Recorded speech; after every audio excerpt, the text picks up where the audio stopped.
todos muitíssimo bem-vindos a mais uma live aula do nosso programa Automestria. Hoje a gente vai falar de uma ferida muito comum, que é a ferida do abandono paterno.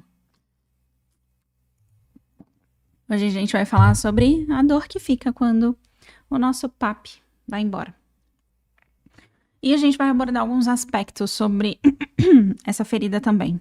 Mas, antes da gente começar, gostaria de pedir o auxílio de vocês para dizer aqui se, porventura, o áudio e o som e a imagem se tá bom. Então, vou pedir para vocês, de 0 a 10, o quanto vocês acham aqui que está bom o áudio e a imagem. Deixa eu só anotar aqui uma coisa que me veio para eu não esquecer de falar sobre hoje. Boa noite, classe. Tudo bem com você? Boa noite, boa noite. Boa noite, pessoal. Vamos lá. Antes da gente começar a falar um pouquinho sobre essa ferida do abandono paterno, a gente precisa abordar um aspecto muito importante, que é o aspecto da vingança. Sim. Quando o nosso ego ele é abandonado, ele entra num lugar de ego ferido, que é uma ferida de inadequação muito profunda. E essa ferida de inadequação, ela acaba gerando esse aspecto da vingança, tá? É uma das formas do ego lidar com isso. Então, aqui no processo, primeiro, o abandono. Peraí, deixa eu desenhar um pouquinho mais para o lado, senão vocês não vão conseguir ver.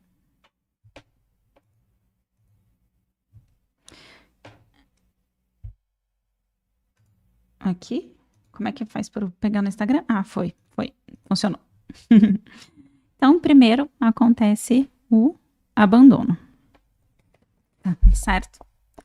Depois do abandono, aqui é abandono, você começa a, você criança, entenda, não você adulto, você criança, começa a receber programas de crenças que são programas de inadequação. Ou seja, eu não sou bom o suficiente para ser amado. E aí, naturalmente, essa ferida da inadequação, ela começa a gerar alguns problemas. Inadequação. Estou fazendo um fluxograma aqui para vocês entenderem o processo, tá? Primeiro acontece o abandono, depois, em decorrência desse abandono, gera uma ferida da inadequação. Ou seja, um padrão de pensamentos, ainda que inconsciente, de caramba, eu não sou bom nem para que o meu pai fique comigo. Eu não sou bom. E aqui não é só sobre pai, não, tá? Eu vou falar sobre a ferida do abandono em relação ao pai, mas muitas das coisas que a gente vai falar hoje vai se aplicar à ferida do abandono de mãe também, tá bom? Essa ferida da inadequação são padrões de pensamentos do tipo: por que justo a pessoa que deveria me amar foi embora? Porque o que acontece na maioria das vezes? A maioria das vezes, a mãe, ela fica ressentida com esse processo, certo? Então, a mãe, nesse movimento de proteção com o filho, acaba entrando num lugar de fidelidade. Então, quando o pai vai embora, o que a mãe faz? Geralmente, não em todos os casos, tá? Geralmente. Ela vai lá e reforça. Seu pai abandonou você. O seu pai foi embora. O seu pai, muito naquele sentido de seu pai não presta, ele foi embora.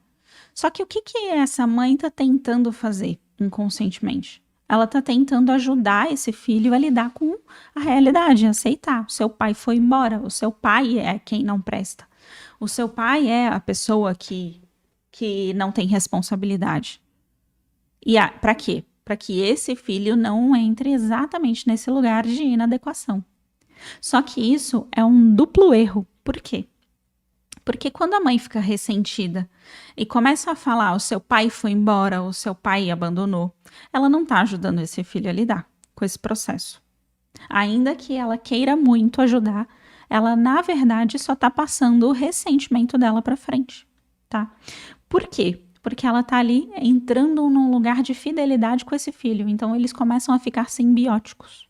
Ou seja, seu pai abandonou você. Logo, você, aspas, é meu. Por quê? Porque só tem eu. Entende? O lugar de fidelidade, um lugar até meio possessivo, não em todos os casos. Em vários casos que a gente pega em atendimento. Não em todos, tá?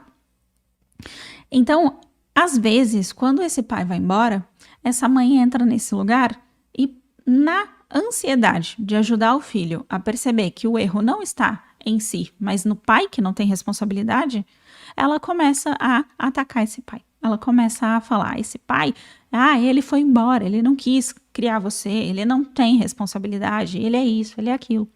E aí isso vai gerando um peso ainda maior no processo de inadequação que esse filho já está carregando. Por quê? Porque na cabeça da criança, o que a maioria das vezes ela vai pensar? Ela vai pensar, o pai foi embora, mas eu não tenho como ter sido culpado. Por que ele foi embora, mas ele não me visita mesmo assim? Então, ainda que ele e a minha mãe tenham tido os problemas dele, por que isso sobrou para mim? Entende o processo que a criança entra? Ela entra num processo de questionar o porquê que ela não é boa o bastante para ser gostada. Por que ela não foi suficiente para que aquele pai voltasse? Então, independente do quanto a mãe ressinta esse pai, a criança já está passando pelo processo de sentir essa inadequação. De pensar, poxa, mas ok, tá tudo bem, ele e a minha mãe não se deram muito bem, mas por que eu? Por que eu? E eu sei que muitas pessoas acabam acreditando que a criança não elabora pensamentos desse tipo, mas elabora sim. Quando você era criança, você pensava pensamentos complexos e pensamentos inteiros. De, a minha mãe e meu pai não se deram bem, mas por que eu? Por que ele não vem mesmo assim? Só que isso vai ficando reprimido, isso vai ficando no inconsciente, né? E aí, o ego, com essa dor da rejeição, da inadequação, de não ser bom bastante para ser amado, cuidado, protegido, resolve de algumas formas. Uma das formas que o ego resolve é a vingança. Uma das formas é a vingança, que eu vou explicar. E a outra forma é, ou às vezes as duas ao mesmo tempo, que é literalmente eu valho a pena. Tentar provar que vale a pena. Ou seja, o que isso daqui significa? Significa que quando esse ego tem essa ferida de inadequação, de eu não sou bom bastante, eu não fiz o suficiente, eu não sou bom bastante, lembra que o ego é o vaidoso interno? Então, a nossa vaidade ferida é tipo assim, quem é você para me rejeitar? Então, ele pode entrar no espectro da vingança. Você me rejeitou? Peraí, então, que agora quem vai te rejeitar sou eu. E aí você começa a rejeitar esse pai de volta. Aquele cara não quis nada comigo. Aquele cara é isso, é aquilo. Se ele me ligar, ele vai sofrer. Esse tipo de coisa, sabe? Então, quando o ego da pessoa, o vaidoso interno, tá nesse lugar de por que eu não fui o suficiente para manter essa pessoa interessada por mim? Ela entra ou na vingança ou no espectro do eu valho a pena, provar para os outros que vale a pena o tempo todo, ou nas duas coisas ao mesmo tempo. A vingança em relação a esse pai ou em relação ao universo. Se a pessoa te rejeita, você começa a entrar em estado violento ou em estado vingativo de você me rejeitou? Ou um namorado, por exemplo, uma namorada. Me rejeitou? Então peraí que eu vou arrumar alguém melhor do que você. E esse é um espectro da vingança, da rejeição. O outro espectro é eu valho a pena. Então, o tempo todo agradando. O tempo todo com medo de que as pessoas vão embora. Aí você entra num relacionamento e fica o tempo todo naquele relacionamento tentando mostrar para a pessoa o quanto você é incrível. O quanto você é maravilhosa, maravilhoso. Por quê? Porque você vale a pena. Vale a pena ficar com você. E aí você tá quase dizendo pra pessoa, olha, tá vendo como vale a pena ficar comigo? Eu sou isso, eu sou aquilo, eu faço isso, eu faço aquilo. Vale a pena ficar comigo, fica comigo.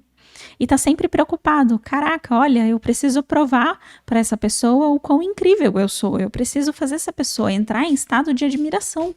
Por quê? Porque se ela não entrar em estado de admiração, ela vai embora. Por quê? Porque eu valho a pena ficar. E eu quero provar para você que eu vale a pena ficar. Vale a pena ficar perto de mim. Por quê? Porque antes não valeu. Entende o processo?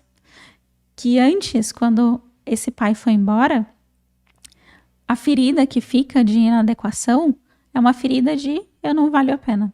É a ferida de eu não sou boa o bastante. Eu ainda não sou legal o suficiente para que esse pai se interesse por mim.